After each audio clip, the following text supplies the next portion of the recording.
credit where credit is due. MLB The Show is doing a pretty good job releasing cool Diamond Dynasty cards after a dreadful launch. But the fatigue has long since set in from playing a game that has not changed much at all, visually or mechanically, in the past few years. Not to mention, there's not been a single new online game mode since 2017. Yeah, 2017, or 8 years ago. And there has been no new offline game mode since 2022. Now you might say co-op, and yes, co-op should be the saving grace. Playing with friends is awesome, but with connections being so inconsistent, resulting in gameplay lag and disconnects that temporarily ban you from playing, not to mention consistently having to face the best and the most annoying pitchers, Randy Johnson, John Donaldson. You're facing them every game. Sometimes you want to just hang out, have a little fun. It results in the mode not being played or enjoyed nearly as much as it could be. And you know what sucks? MLB The Show had a bunch of excellent features, but for one reason or another, they took them out of the game. We talk a lot about new features and innovation, but these forgotten game modes and features could easily energize the game and increase player engagement. That's what we're going to talk about today. Some of these things were crucial to making MLB The Show really what it is today, and it's been stripped from us. Leave a like down below, subscribe to the channel if you guys enjoy, and let me know in the comments section what features that you guys miss. Who here remembers in franchise mode from many years past? We're talking the PlayStation 2, PlayStation 3 era. You were able to set ticket prices. You could schedule promotional giveaways. You could take lead of the marketing team, deciding what players you're going to feature in television advertisements. A variety of features that truly made it feel like an owner mode.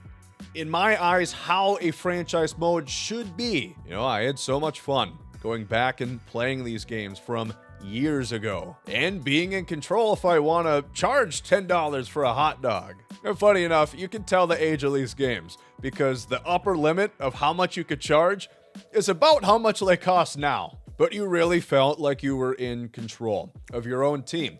Let's say you were an organization with a smaller budget, because that's how MLB The Show does it. To make it realistic, a team like the Oakland A's have a smaller budget that they're allowed to spend, as opposed to the New York Yankees. You know, the concept of making decisions, making it more affordable for people to come to games if you're struggling to fill seats is awesome, and that is so cool. That's one of the big conversations we talk about today with teams like the Oakland A's, with the Tampa Bay Rays. All this control at the touch of your fingers was awesome, and it truly made you feel like it was you with the reins running your professional baseball organization. Now, I will say, I actually did have a chance myself to talk with someone who worked on those games in years past, and they told me that those decisions did nothing. You know, whatever you decided to charge for parking, you wouldn't actually see any reflection within your budget. It was there for show. It was a gimmick. And thinking back to that, all I could say is, well, make it do something. If it was just there for your amusement, light bulb, make it do something. Instead, they take it out of the game, never to be seen again. It has been over a decade since we've lost crucial features that really made you feel like you're the owner. Now you're dumbed down to like kind of a GM. Here's another one that I absolutely loved back in the day.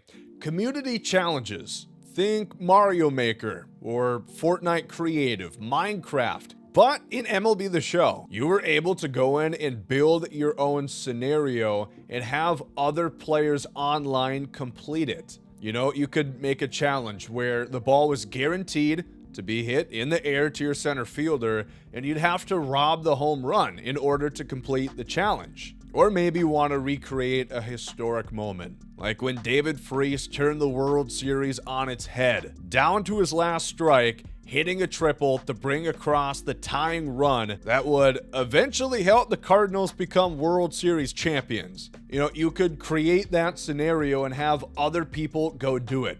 Or if you don't feel creative enough, you could just simply search and find cool things to play. It was awesome. It was a great way to kill time.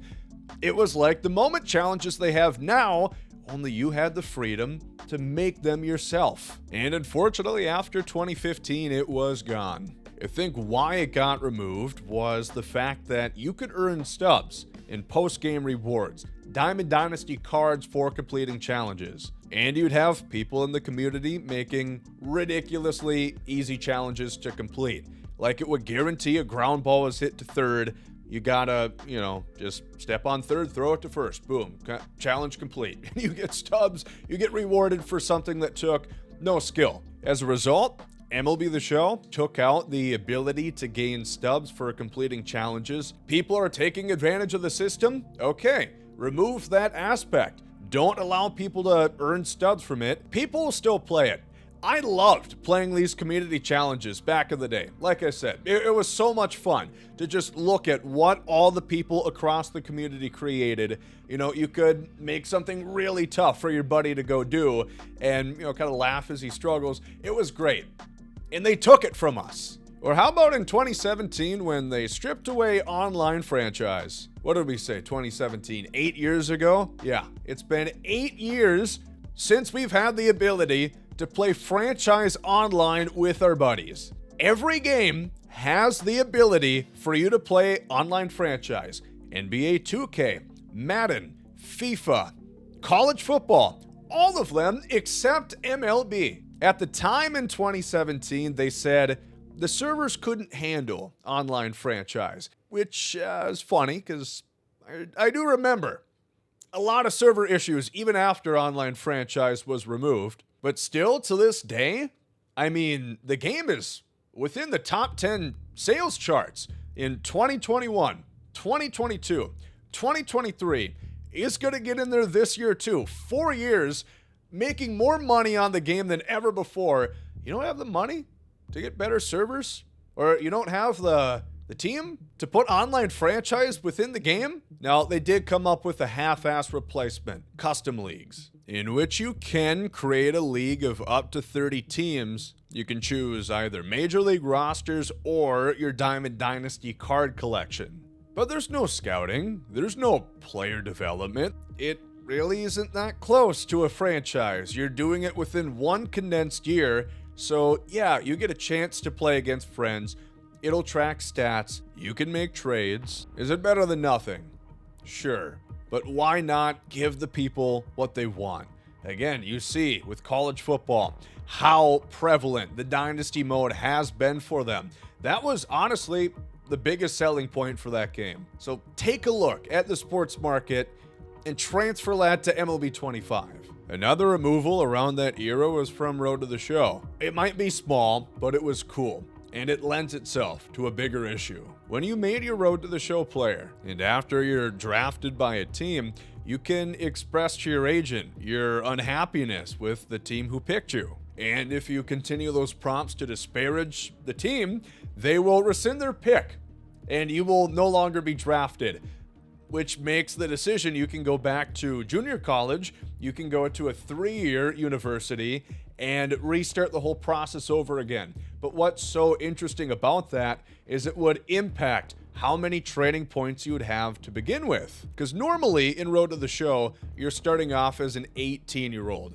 Essentially, you're drafted out of high school. But in this instance, you can bank more training points going to college, and you'll be better. You'll be able to get to the league technically quicker by amount of games played. And if you compare that to how the attribute system works now, it is mostly based on the skill set system. Depending on what position and what type of player you choose to be, you equip a specific skill set, and you've got a reward path. If you complete certain missions, you're going to earn progress down it. You'll get equipment items, you'll get perks, and eventually a improved skill set, which will up your attributes. And honestly, I just don't think that's fun. The equipment, Why not do a sponsorship system? As you progress through the ranks, as your player starts to tear up the league, Nike or Adidas or Lizard Skin, anybody comes to approach you and you become the face of the company. You're on the billboards, you're on the magazine covers. But instead, you open a flimsy pack and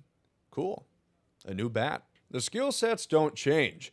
Back in MLB 17, you had to keep progressing. You had to use training points on every attribute or else you would regress. Sure, you could go spend all your training points on power, but you would be doing so at the expense of fielding and speed. And I thought that was so much more of an interesting way to have your Road to the Show player be, instead of these paper-thin skill sets. Now, I don't want this video to be, there's been nothing new, nothing cool, nothing innovative in years. The storylines mode is awesome. Playing through it, the love, care, and appreciation for an era of baseball not talked about nearly enough is clear as day. I love the painstaking attention to detail from the way the ballparks look. The crowd and their attire looks realistic and accurate to that day and age. The uniforms, down to how they fit, and the old-time spikes, all of it is great. And to top it all off, wonderful narratives about dozens of Negro League ball players told by the president of the MLB Museum himself, Bob Kendrick. And this year they also included a storyline about Derek Jeter, told from the mouth of the captain himself, which similarly was pretty cool, even if it's a story many of us already know. But once you complete these storylines, there's really not much different within these games. In franchise mode, they are improving, even if slow in pace. I appreciate the scouting overhaul in franchise from 23 and the dynamic way to play through a season, but they haven't scratched the surface on what a true baseball franchise should be. Look over at NBA 2K with their My NBA mode. They are running laps many times over MLB The Show. Road to the Show, I believe, is stuck. They don't entirely know what to do. The reintroduction to the MLB Draft Combine is fun, but after you get drafted, it feels like there's almost zero story or personality in a supposed RPG mode. I'm going to come out with a video soon here about franchise Road to the Show, how they can reinvigorate these modes and bring back that joy that I had years and years ago as a kid playing them. Like I've said before, I think these past couple years have proved that the Ultimate Team mode is not permanent. The nuance sort of wears off when each and every year you're earning the same Aaron Judge card, just now you have to earn it 3 times within the same year. So there's a lot to do as far as MLB The Show is concerned. And I think that they have talented enough people over there. I think they truly do care.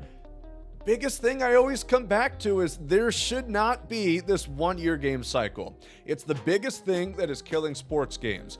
It is not as copy and paste as you might think. Even if something is exact how it was last year, it is not a 1-second, boom, that job is done. It takes time, and that takes time away from innovation.